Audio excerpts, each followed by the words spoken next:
Big up, people. What is happening? TLP, the Liverpool Prophet, back again with another match preview. Yesterday, of course, I had we did a joint match preview, myself and Man Like Yamin show, people. If you haven't already done so, do check that out. That is on the channel. Uh, I did cut up a couple of clips as well, edited them into shorts, and they are on the channel as well. So, yeah, it was about almost an hour and 30 minutes. So if you do have the time, people, go back and watch that. Interesting. Talked a little bit about City, a little bit about Liverpool, the rivalry, and of course the feelings on the title race and just football in general. So a good stream, very good chat with you, Mean. So if you haven't got the time, people, do go back and check that out. But today I'm going to be bringing you guys my personal match preview. So just myself. As usual, you guys know the drill. Score prediction, predicted lineup video, and thoughts and feelings on the game as well, as you guys know. So before we get into it, do remember, if you are new to the channel, drop a like on the video. Do subscribe to the channel as well. We are on 633 people, so we have hit our goal of getting to 630 very, very quickly as well. So thank you to everyone who has subbed. Now we are on the way to 650 subs, so if you can subscribe, it's very much appreciated. The channel, I'm liking what I'm seeing, people. You guys are helping me grow, and it's much appreciated. So yeah, do subscribe, carry on subbing, and dropping a like, of course. Turn notifications on as well in the future, so you know whenever future content drops and whenever content drops as well. So yeah, having said all of that, people, let's get straight into the match preview. It doesn't get to... Let me start again. When it comes to Premier League in recent years, certainly since 2018 to now, it doesn't really get much bigger than Liverpool versus Manchester City, because this is the game. This is the game. We were the two that carried this league, or have been carrying this league for all of these years. You had the Liverpool versus City title races, the two very intriguing ones, the 18-19 season and the 21-22 seasons. On both occasions, we missed out on the league by 1 point. We were exceptional, brilliant. In any other season, we absolutely dog walked the league. Issue was Manchester City just slightly better than us and pipped us to both titles. However, these races were always very, very intriguing. Pep Guardiola versus Jurgen Klopp, one of the greatest managerial rivalries we'll ever see. I don't care what anyone says. I know people like to discredit Klopp and say he didn't win as much as you should have won. Well, listen, if Jurgen had a budget, you would have seen how much he could have won. He could have won a lot more if you give him that budget. Fortunately, it is what it is. He didn't get it. However, with what we had, Jurgen still achieved a lot and probably exceeded expectations as well. Going up against that Manchester City team who they had limited funds. Let's be honest, they had limited money to spend. We did it. We did incredibly well to do what we did, and yeah, nothing beats those rivalries. Nothing will beat these games. They don't hit the same no more, unfortunately for me, and I'm sure a lot of you guys feel that. Just that feeling of Liverpool versus Manchester City, Pep Guardiola's possession-based football versus Jurgen Klopp's all-out attacking, heavy metal rock and roll football. Pep Guardiola versus Jurgen Klopp, two of the greats. You now look at it now, and you've got a Pep knockoff wannabe in Arne Slot playing this dull possession, boring band, and you've got Manchester City who are not as fluid in the way they play as they were back then. You look at City's style of play now, very, very different, a lot more pragmatic. So both teams aren't the same. We're not the same, certainly, and they certainly aren't the same. So it's not the matchup that we've been used to seeing in years gone by.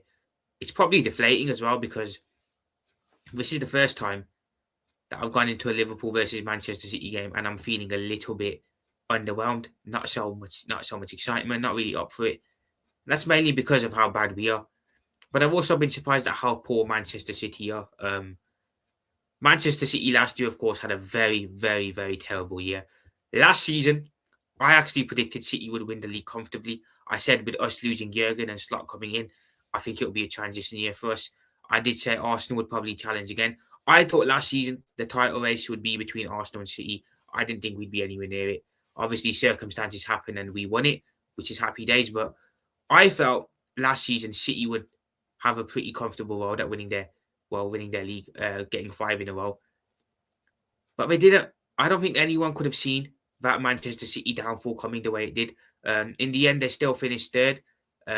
But let's be honest, they were in a top 4 race for the majority of the season. They were not good. They weren't playing well.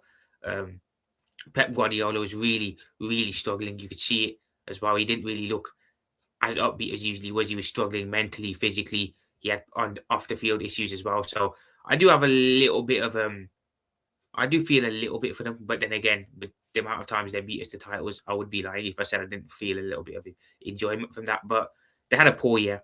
No one could have seen that. No one could have seen last season happening, people. I always felt if City had the drop off, it would have been Arsenal who capitalised. We just come out of nowhere last year and dog walked the league, which is happy days. But this year, City they've made a couple of signings, brought in a couple of additions, and they're much improved. They're still not great, as you can see, they're not great, but they're much improved from last season. Um, Stylistically, they're not really as much of a possession-based team as they once were. Um, they're a lot more pragmatic, a lot more defensively assured. Well, I say that they still can't defend, but you know what I mean, people. I see City games now, and I see them actually sitting back and allowing other teams to have the ball and come onto them. And I think Pep's done well there in the sense of evolving his team, knowing that he can't continuously be stubborn with his system. Jurgen was very much similar to Pep in that sense too. Two managers who are very stubborn and adamant they want to play this certain way. Uh, you see Slot doing it as well now, but unfortunately for Slot, doesn't have the credit in the bank to be doing it like Jurgen and Pep did. But Pep has definitely adapted and evolved his tactics, and you see a different City this year. They've been improved. They are still right up there in the title race. They are second. As I record this, Arsenal have just beaten Sunderland by 3 goals to 0. So Arsenal currently are 9 points clear at the top of the Premier League. City in second. So Manchester City need to win tomorrow. They need to get the 3 points, um, or they could be in very, very big.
Apologies, people. StreamYard doing the StreamYard lagging me out again is what it is. But what I was saying, unfortunately, we don't have two fit right backs at the moment. We have two right backs who, not for the first time this season, but for the second time, are both out at the same time, which is not ideal. So we have an issue there. We have a big, big issue.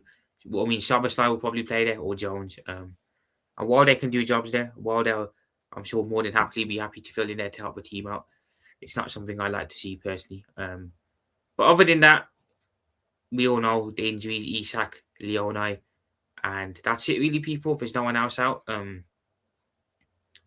So squad wise, we're looking okay.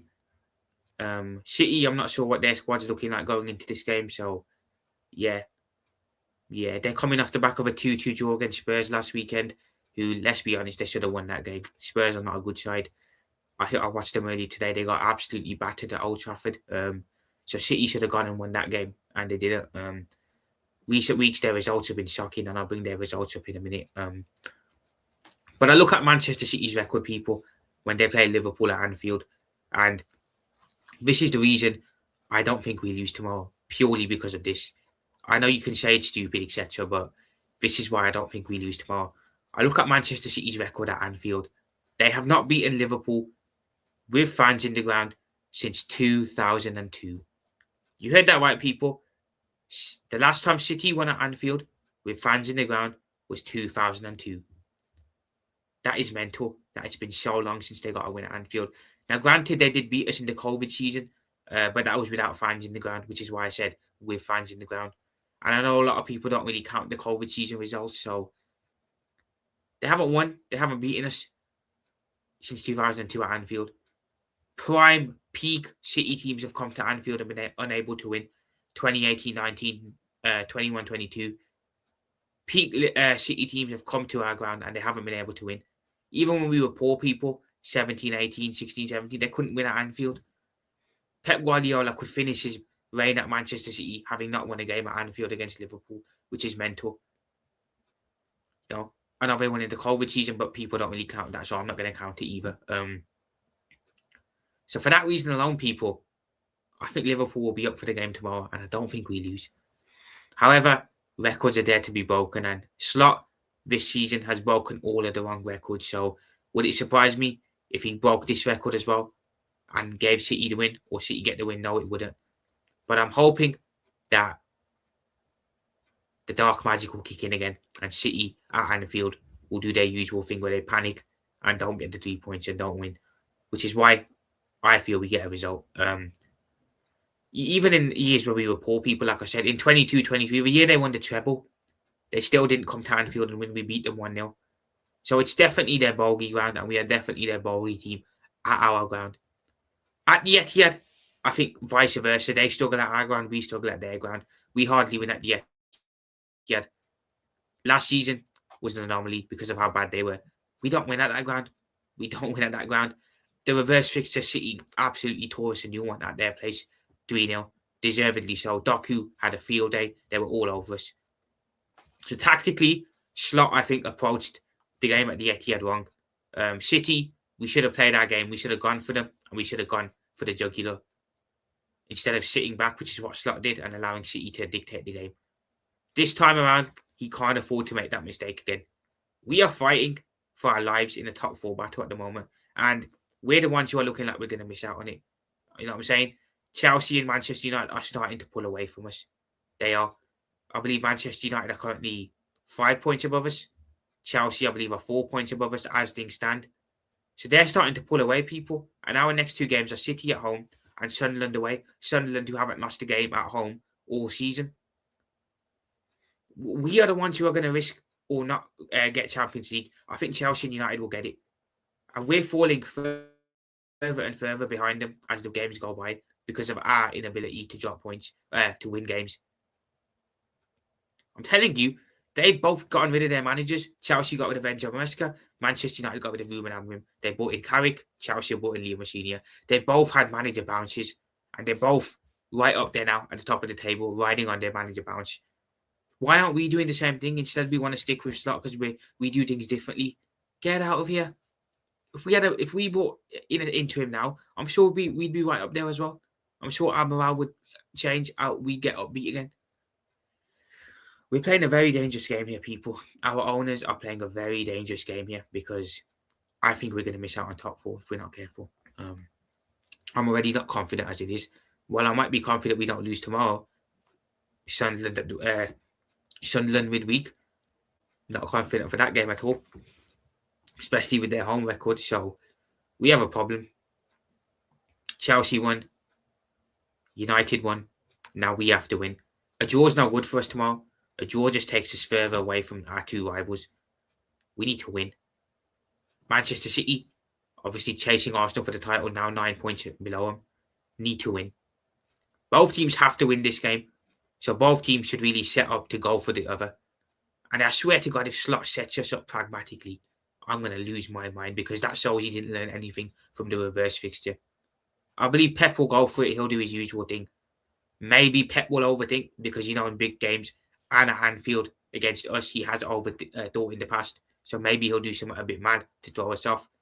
But again, is the legendary Pep Guardiola really going to be scared of facing Arne Slot? Really? Let's be honest. No, he's not. I'd back Pep Guardiola, arguably the greatest of all time, if not second, to tactically outwit Arne Slot any day of the week. Because the level in class between both of these managers is night and day, let's be honest. So yeah, I would trust Pep a lot more because of who he is, because of his reputation. to get a result in this game, more so than I would our bold clown of a manager, honestly. So both teams have to win. City need to win, or the title is fading away fast. We need to win, or top four is fading away fast for us. It'll probably be top five, but even then, top five, it's a maybe. It's a 50-50. It could very well not happen. It could very well end up just being top four again. And even at that, people we're struggling to even maintain fifth at the moment. We're dropping to sixth, seventh. I've just said that meme. My bad. 6, 7. I should not have said that. But we're dropping down, so we're struggling to even stay in the top five at this current moment in time. Teams below us as well are catching us up. We've got a problem, people. We've got a big problem, and the sooner people wake up and realize how bad we are and how big the problem is, the better it will be. If I just bring up Liverpool's last couple of if I just bring up our last couple of results, people, I'm going to exclude the Champions League games because for me they don't count. They're irrelevant to tomorrow's game. But yeah, people, as you guys can see here, these are Liverpool's games. Hopefully you guys can see. So yeah, people, these are our last couple of games. So a 4-1 win against Newcastle in the league. A decent performance, so I'll give the lads credit there. But before that, as you can see, not great. All year the results have been poor. We've won one game all year in the league so far. One game in 2026, and that was Newcastle last weekend. Lost to Bournemouth, drew against Burnley at home, drew against Arsenal, drew against Leeds and Fulham. That's not good enough. That's not good form coming into this game at all. Now, the Newcastle game for me was an anomaly because I feel like the players just ditched whatever Slot was telling them to do and did their own thing. Went out there, played without listening to his tactics, and we won 4-1 and balled out. That's why I think we won that game. Burnley, Bournemouth, Leeds and Fulham were shocking. Arsenal away was relatively okay. I was surprised at how we actually put in a decent shift there, and that was a well-deserved point. Probably could have won on another day, but it's not good. I'm excluding the Champions League results here because they're irrelevant. We're a different team in Europe. But yeah, as you can see right there, everyone, Liverpool are not in good form this year and all season coming into this game. So there's not really much confidence, is there? There's not. And you look at our games after this. So as you can see, City at the weekend. Okay, so we have City at the weekend at home. Sunderland away, that is going to be a tough game. Like I said, they haven't lost a game all season at home. So it's unlikely we get 3 points there or even a draw. Forest away, fighting for their lives in relegation. They're going to be right up for it. West Ham at home. Again, West Ham fighting for their lives. Even though it's at Anfield, they are going to be up for it and make life hard. Wolves away, we should win because they're down and out. So we should get 3 points against them. But we'll probably make that hard again. Like I said, at Anfield when we played Wolves, we made it harder than it needed to be. And then we play Spurs at home. Again, Spurs at home, you never know what you're going to get, people. United absolutely battered them today. We were hanging on for dear life against them away when they were down to 9 men. So, other than Wolves, people, we could very well drop points in these games as well. Sunderland, I don't think we win anyway. City, again, probably not going to win. We should be able to beat Wolves away, but Forest away, not a given because they're right in there in the relegation scrap and they're going to be up for it, especially being at home as well. And again, Slot's record against Forest is horrendous. West Ham at home, again, they're going to be in the relegation scrap. They'll be up for it, despite it being at Anfield. And Spurs, 50-50 people. You never know what you're going to get. When there's no expectation on Spurs, that's usually when they turn up and give people games. So them games there, they're not easy games, people. They are not easy games. Bar Wolves, which even Wolves will somehow make that hard. Those are not easy games, and I've got no confidence at all. None for this top 4 thing. You know, we've still got to play Manchester United away yet as well. A ground where we don't do well at. We've still got to play Chelsea at home. And that's even if we're in and around those teams at that point, because we could be well off. So yeah, people. Yeah. Let's look at Manchester City's results. Last couple of results and who they're playing. Obviously, Manchester City in very different circumstances to us. They're actually in a title race. But their results recently haven't been good either, as you can see. We'll go back to...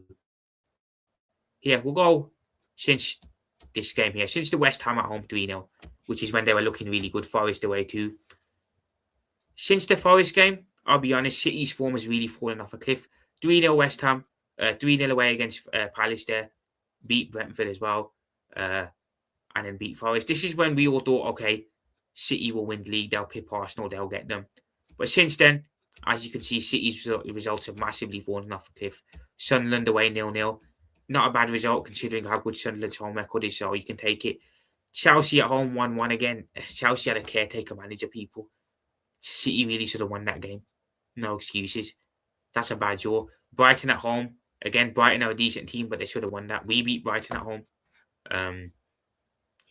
Obviously, you got lost to Manchester United away in the derby. To be honest, they were absolutely shocking. Manchester United easily could have scored 5 or 6 in that game. That's for Champions League game. Wolves, they did beat Wolves, but again, unconvincing against Wolves. Poor against Wolves, not convincing at all. Champions League game. And then Spurs away last weekend 2-2. Again, should have won that game. So Manchester City are not coming into this game off the best form either. However, their form is still better than ours. I'll look at the next couple of games. Liverpool, Fulham, Newcastle, Leeds, Forest, and West Ham. So they should start picking up a bit of points here.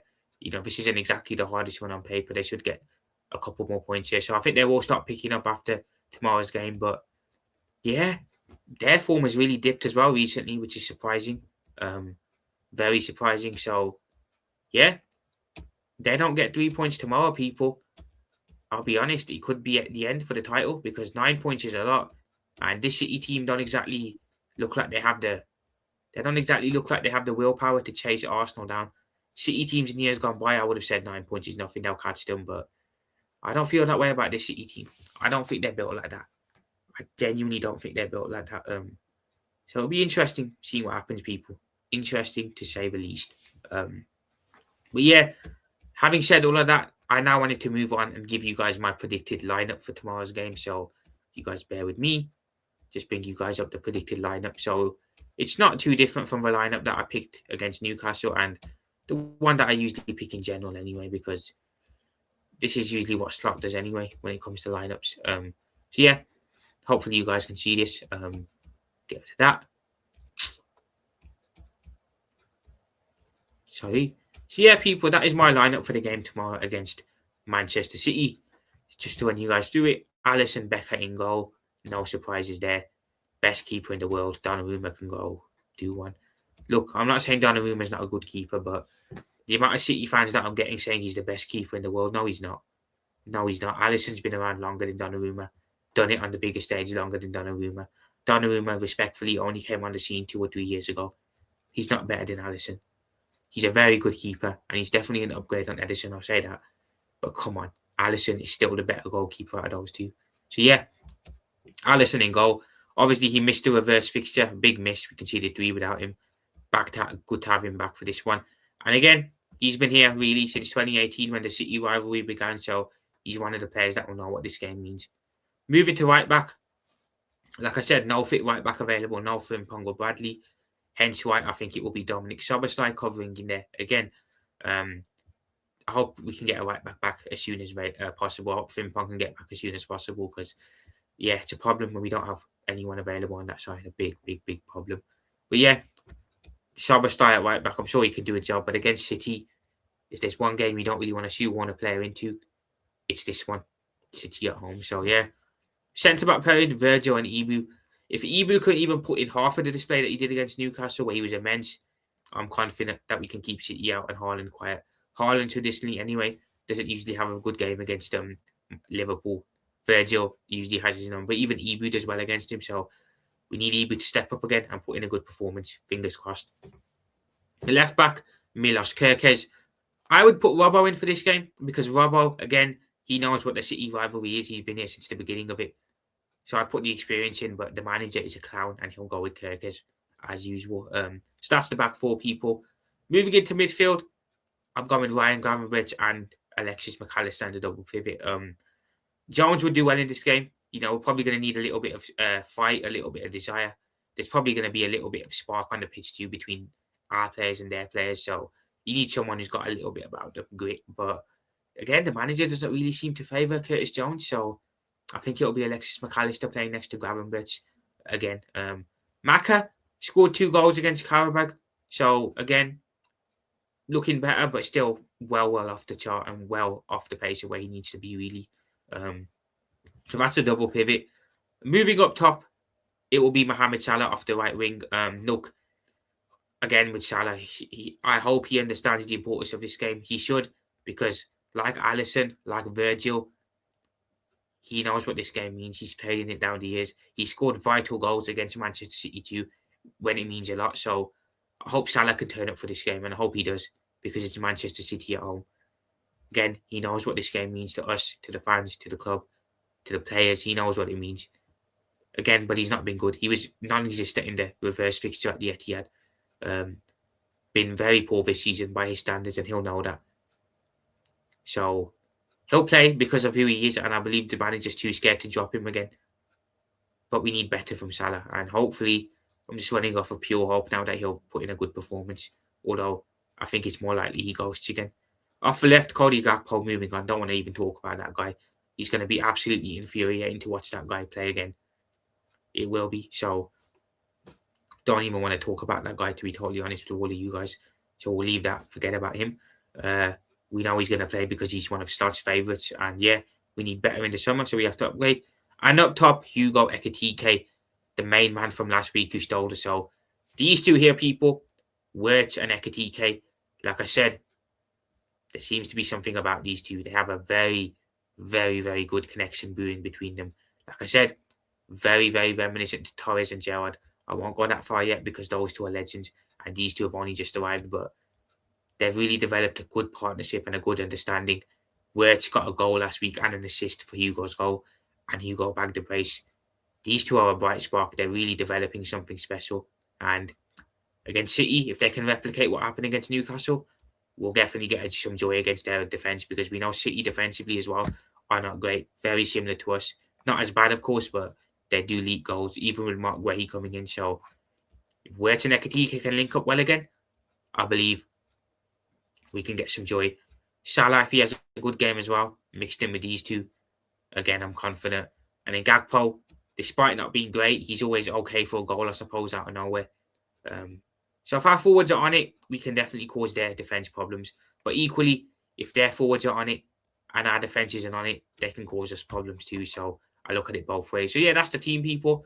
To run you guys through it again, Alisson Becker in goal, Dominic Szoboszlai right back, Virgil van Dijk and Ibrahima Konate at centre back, Milos Kerkez at left back, midfield double pivot of Ryan Gravenberch and Alexis McAllister. Up top, Mohamed Salah off the right wing, Florian Wirtz as the number 10, Cody Gakpo off the left wing, and Hugo Ekitike as the striker. So that's the team, people. That's what I think. That's how I think we will line up for tomorrow's game. So yeah, if I just remove that. Now I'm going to give you guys my score prediction. And I'm surprised that I'm even saying this, but I don't think we lose. If it wasn't for that record, people, if it wasn't for that damn record that City have against us at our ground, I would not be confident. I'd be sat here saying we were going to lose, despite them being poor. But because of the record, because of how bad they struggle at Anfield, like I said, haven't won at our ground since 2002 with fans in the ground. That's a bad, bad record, people. And I think it's going to continue. I don't think they get a win this weekend. But then again, do you back us to win as well? Probably not. I think this will be a draw. So I'm going to go with a 1-1. I don't think it'll be a 2-2 or anything entertaining like the City games in the past have been, because these two teams are not those same teams. This is not the same Liverpool. This is not the same City. So it'll be a draw, but it'll be an underwhelming draw. But I don't think it'll be a great game because of how both teams are very, very far off the pace from what both of us used to be. So I think it'll 1-1. I think it'll end Desmond. A draw doesn't do us no good because it just takes us further away from our top four rivals. Draw for City, again, doesn't do them much good either. Really, both teams need to be winning. So it'll be interesting seeing how this one goes. Very, very interesting. But yeah, people, that is it for today's match preview. If you have enjoyed it, do drop a like on the video. Do sub to the channel as well. We did hit 630 yesterday, so big up to everyone who's subbing and supporting the channel. Much appreciated. Now on the road to 650, so if you can subscribe, much appreciated.